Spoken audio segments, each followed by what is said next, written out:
Essa é a razão porque provém da fé, para que seja segundo a graça, a fim de que seja firme a promessa para toda a descendência, não somente ao que está no regime da lei, mas também ao que é da fé, que teve Abraão, porque Abraão é o pai de todos nós, como está escrito: por pai de muitas nações te constituí, perante aquele ao qual creu, o Deus que vivifica os mortos e chama à existência as coisas que ainda não existem.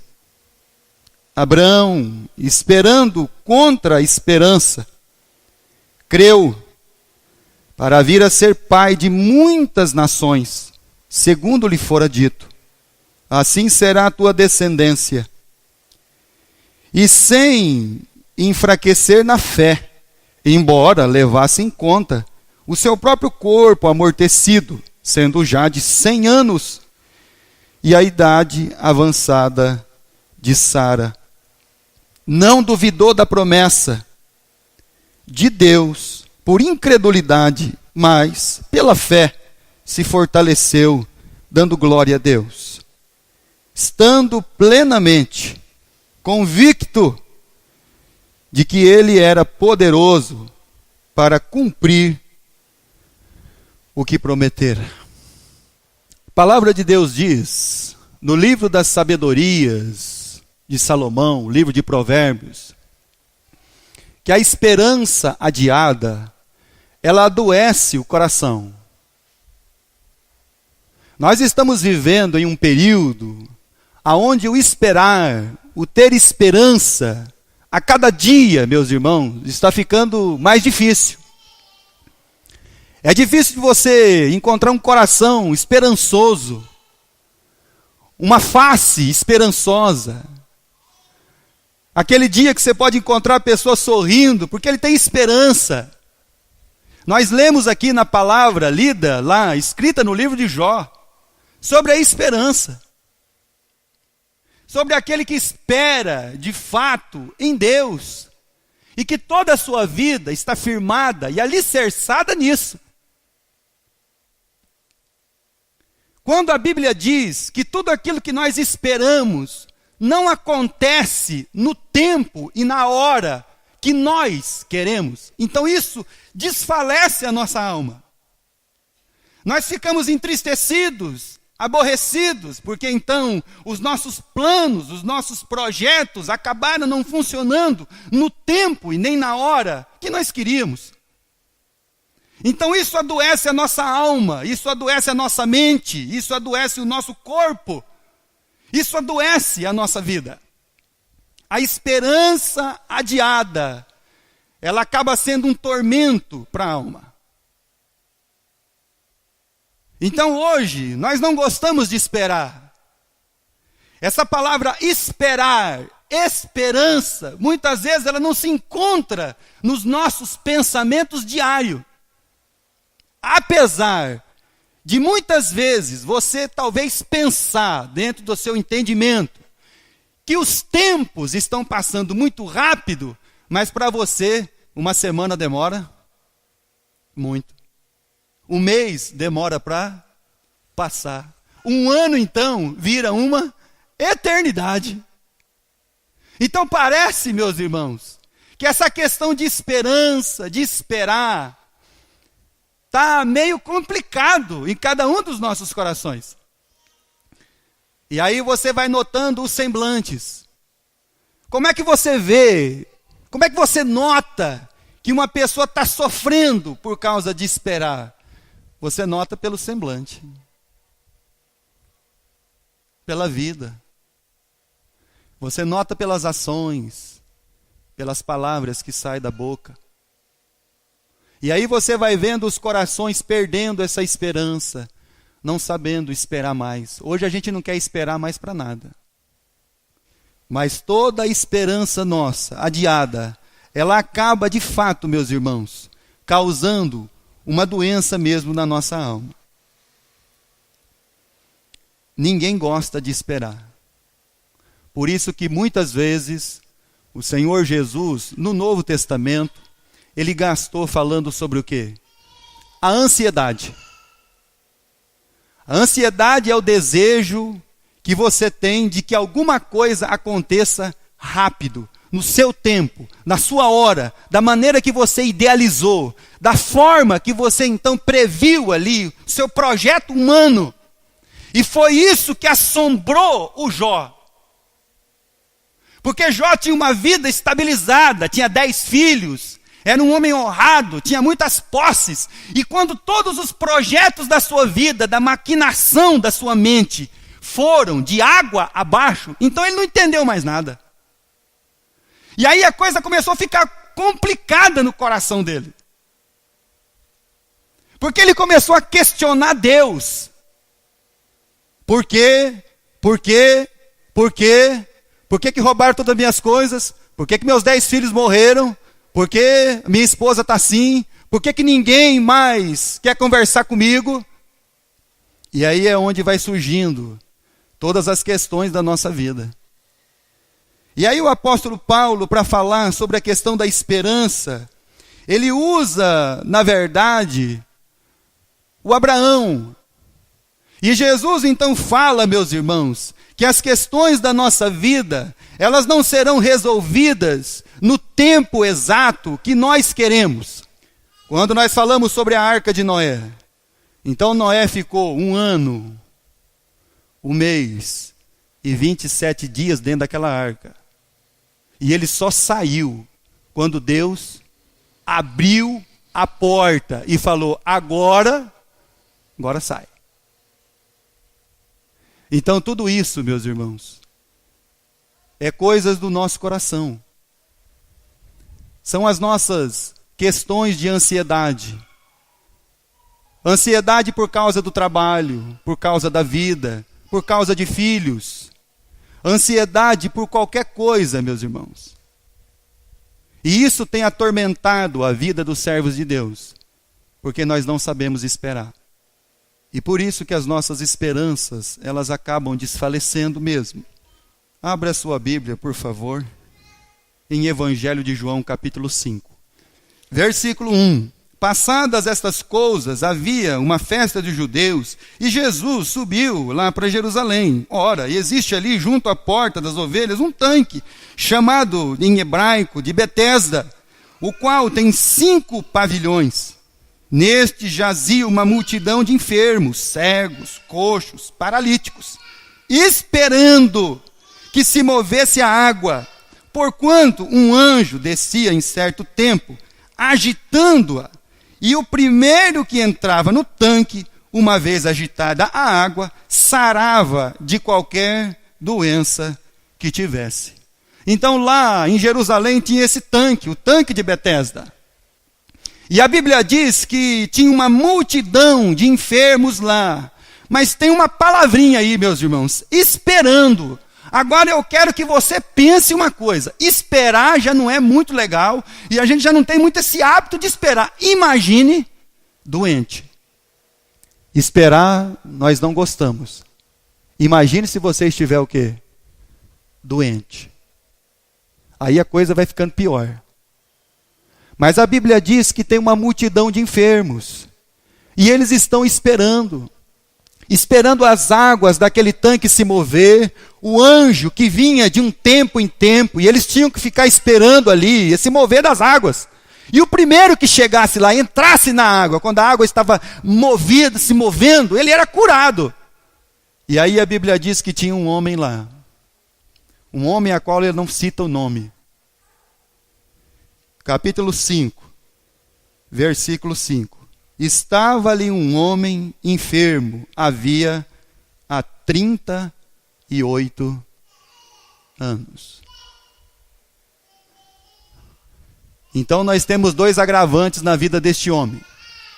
Primeiro, ele está enfermo, doente.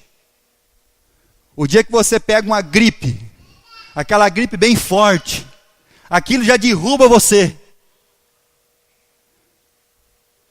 O dia que você come alguma coisa que não te faz bem, Passa 1, 2 dias até você melhorar. E aí você tem na sua imaginação, na sua mente, um homem que há 38 anos, talvez uma grande parte aqui não tenha 38 anos. Eu já tenho 39, vou fazer 40, então já passei um pouquinho. 2 agravantes. Enfermo. 38 anos esperando. Se nós não somos capazes de esperar algumas horas, alguns dias, alguns meses, que derá 38 anos. Isso já era um motivo para qualquer um já, se desesperar da vida. Mas esse homem continua lá, esperando, tendo esperança, sabendo esperar. Porque de fato o nosso coração e a nossa vida, ele não sabe. A coisa está tão feia, meus irmãos, que os pais nem deixaram esse mundo, os filhos já estão querendo herança. Dá a minha parte aí. Calma, filho. Eu estou aqui ainda. A coisa está complicada. Os herdeiros não querem mais ser herdeiros, irmão. Já quer tomar posse. Então, nosso coração, ele está, em vez de ter uma esperança e esperar, nós vivemos ansiosos. E aí você liga a televisão, ouve a notícia, lê o jornal, escuta o rádio, e aquilo apavora o seu coração, apavora a sua mente. E aí você não vê esperança, você não vê solução, você não vê um estado de melhoria de nada. E aí nós começamos a olhar todas as circunstâncias que estão ao nosso redor, e isso traz para nós, meus irmãos, um pano de fundo, algo assim terrível para as nossas vidas. É porque, de fato, nós ainda não entendemos quem é o Deus que nós servimos. É porque ainda, de fato, o nosso entendimento, ele ainda não foi transformado de uma maneira plena. Porque ainda as circunstâncias e as coisas passageiras, elas nos afetam muito. Quando deveria pesar sobre nós o eterno. Mas o que nós vemos, isso nos assusta. Mas o eterno não se vê. Mas é esse de fato que deveria pesar sobre nós de uma maneira convicta, firme. E entender que uma pessoa que não tem esperança, ou ele não espera, é porque ele ainda não entendeu que Deus está no controle de tudo. Quando você perde a sua esperança, quando você não sabe esperar, é porque toda a sua ansiedade, ela é o termômetro em dizer para você que você está com a febre muito alta. Ou porque você pensa que Deus não está no controle, ou você acha que Deus errou o bolo e deu errado lá, e agora como é que ele vai consertar?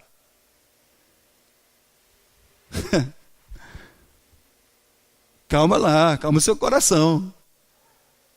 A esperança, o esperar, isso vai fortalecer a sua vida, para que você então compreenda que o Deus da eternidade, Ele está no controle de tudo, apesar de você olhar todas as circunstâncias, e isso não ser a mensagem que está sendo transmitida para você. É como os discípulos de Jesus, os apóstolos, quando eles olharam Jesus na cruz. Quando eles olharam Jesus na cruz, então todos os planos humanos deles tinham ido por água abaixo. É porque eles não compreenderam a mensagem. Nós temos um homem que há 38 anos está enfermo. E quais mais são os agravantes desse lugar? Primeiro, versículo 3. tem uma multidão em volta dele. Você ficar doente, 38 anos, e no meio de mais de uma multidão de pessoas doentes, com toda sorte de enfermidades. E aí, meus amados irmãos, a palavra de Deus, ela vem nos falar sobre a questão da enfermidade. Marcos, capítulo 5. Uma gripe te incomoda. Uma dor de cabeça tira sua paz e o seu sono. Uma preocupação faz com que o seu dia seja mais comprido do que 24 horas. Marcos, capítulo 5, versículo 25. Aconteceu que certa mulher, que havia há 12 anos, vinha sofrendo de uma hemorragia. Versículo 26, e muito padecera nas mãos de vários médicos, tendo despedido ou gastado tudo quanto possuía, sem contudo nada aproveitar. Antes, pelo contrário, indo a pior. Se sair um calo no seu pé, vai doer. Eu fiquei uns 2 meses quase com dificuldade de colocar o pé no chão. É terrível. Uma coisinha de nada faz você mancar. E aquilo te incomoda. Para dormir, para andar, lateja, dói. E aí você fica imaginando, só foi 2 meses, 12 anos, 38 anos. Por isso que quando você encontra uma pessoa que ela diz assim para você, eu não estou bem não, você fala assim, isso é frescura. Não é frescura não. Essa mulher gastou tudo o que tinha. Uma teoria do inimigo da alma, que ele mesmo disse para Deus, falando a respeito de Jó. Toca na saúde dele, tudo quanto ele tem, ele vai dar pela sua pele. Ninguém quer sentir dor.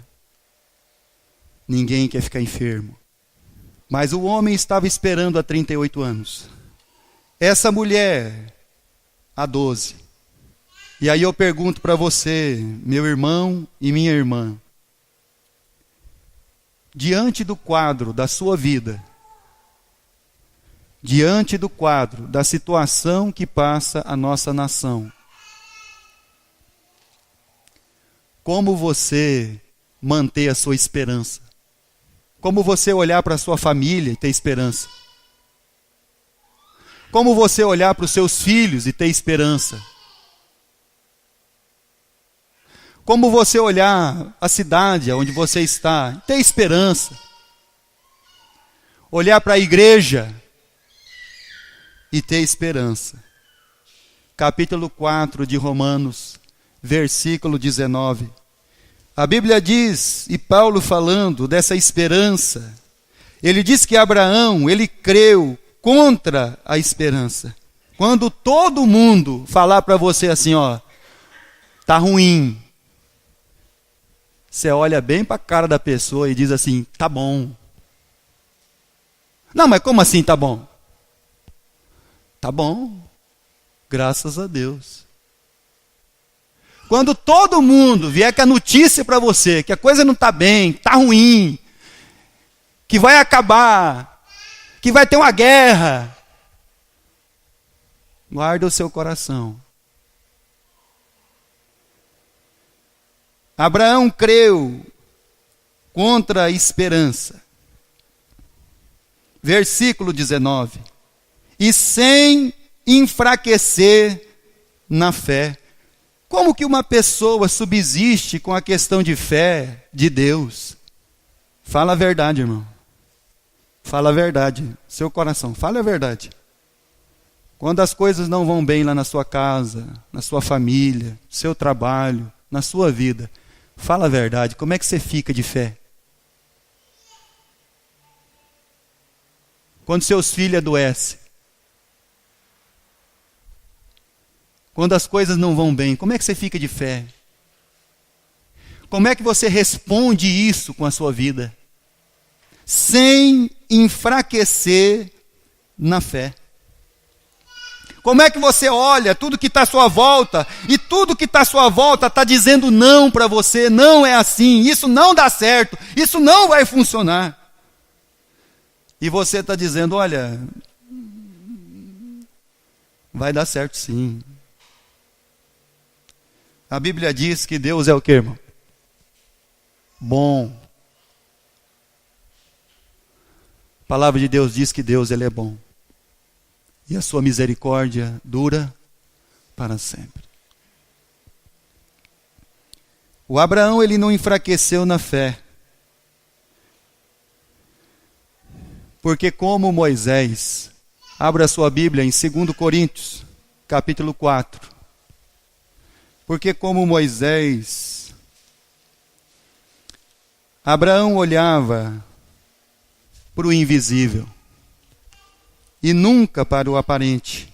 2 Coríntios, capítulo 4, versículo 16. Como o livro de Hebreus, a carta aos Hebreus, ela diz que Moisés olhava o invisível. Por isso, não desanimamos. Pelo contrário, mesmo quando Abraão olhou para ele, tem 100 anos. Olhou para Sara, ela tem 90. Como é que vai nascer uma criança aí? Um homem de 100 anos, uma mulher de 90 anos, era a idade de Abraão e Sara. Então ele olhava para ele mesmo, então por isso que a Bíblia diz que ele cria contra a esperança, porque quando ele olhava para ele e para a esposa, não havia esperança nenhuma de uma criança sair ali. E a palavra de Deus diz que mesmo que o nosso homem exterior se corrompa, contudo, o nosso homem interior se renova de dia em dia. Porque a nossa leve e momentânea tribulação produz para nós um eterno peso de glória acima de toda a comparação. Não atentando nós, preste bem atenção naquilo que Deus está falando ao seu coração. Preste bem atenção na palavra de Deus. Não atentando nós nas coisas que se veem, mas nas que não se veem. Porque as que se veem, elas são o que, meus amados irmãos? Temporais. Elas são passageiras. E as que não se veem, elas são o que? As eternas. Glória a Deus. Então isso deveria permear o nosso coração e a nossa mente. Por que nós somos cheios de ansiedade? Porque as coisas eternas, elas não estão de fato encarnadas em nós. E por isso que Paulo está dizendo, eu não olho pelas coisas aparentes, porque eu não sou um prisioneiro de César, eu sou um prisioneiro de Cristo. César não pode me prender.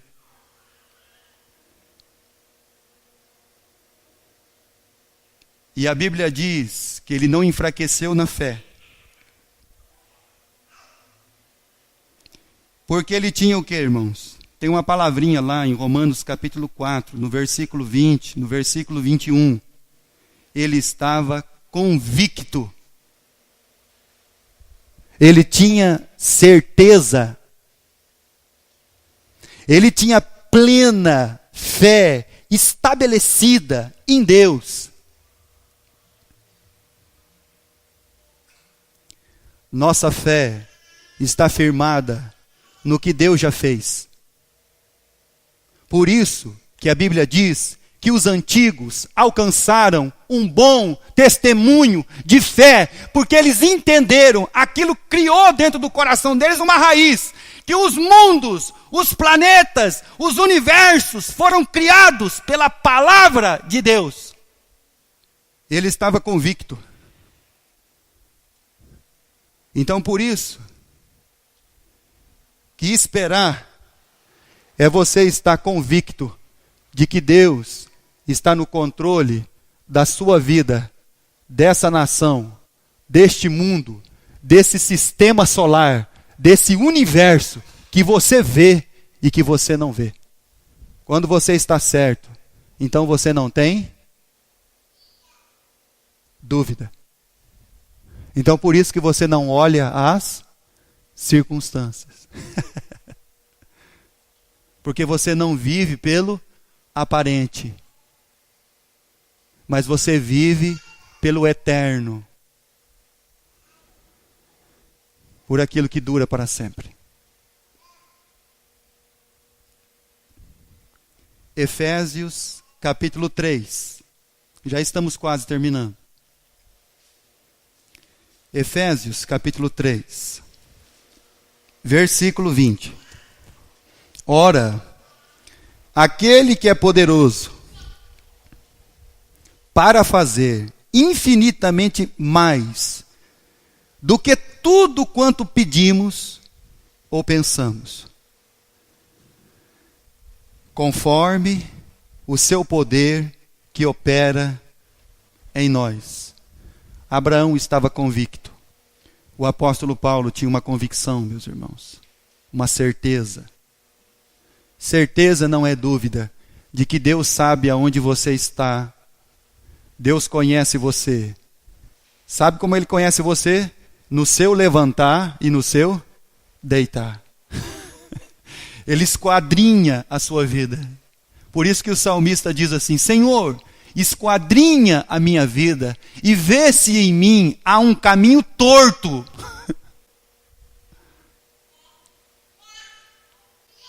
E Deus, Ele é infinitamente mais, Ele é poderoso para fazer muito mais, infinitamente mais, tudo quanto pedimos ou pensamos.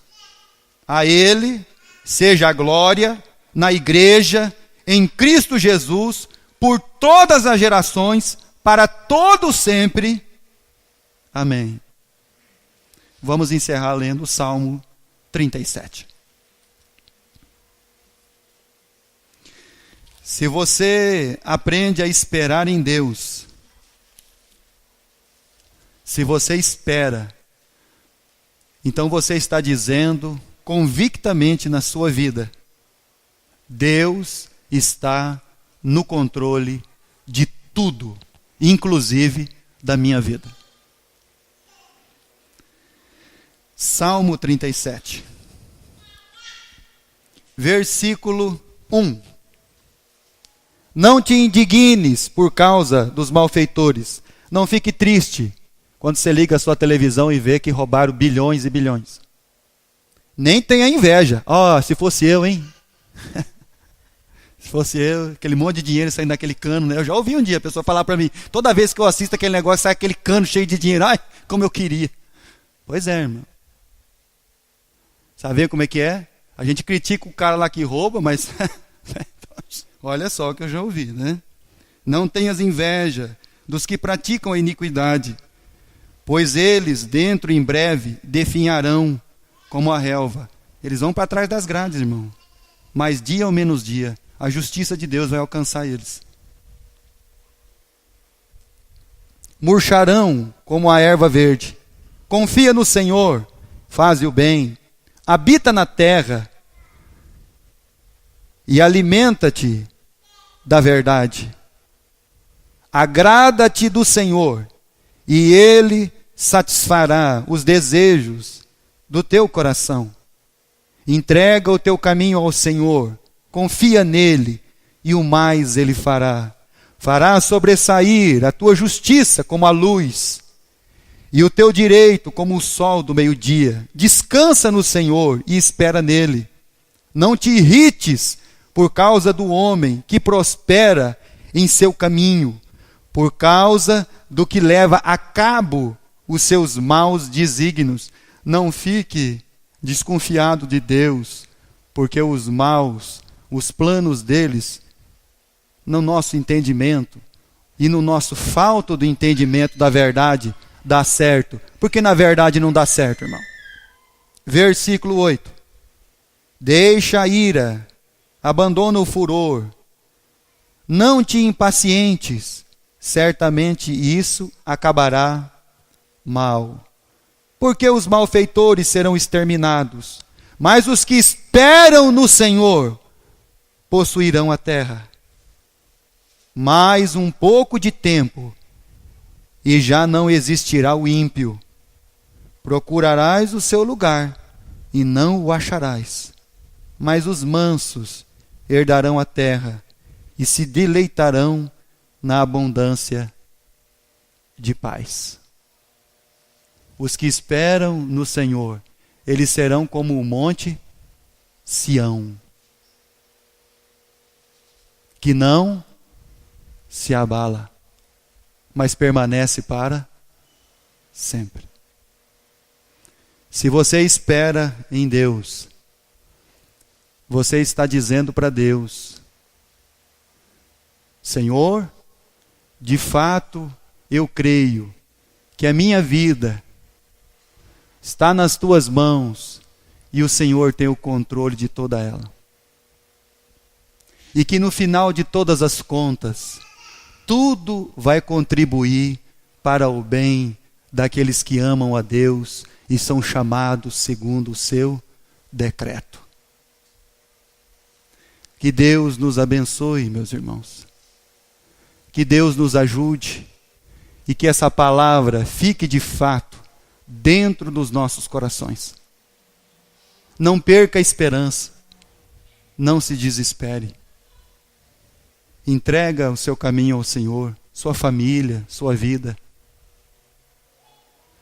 Porque isso, meus irmãos, é eternidade. As outras coisas são temporais.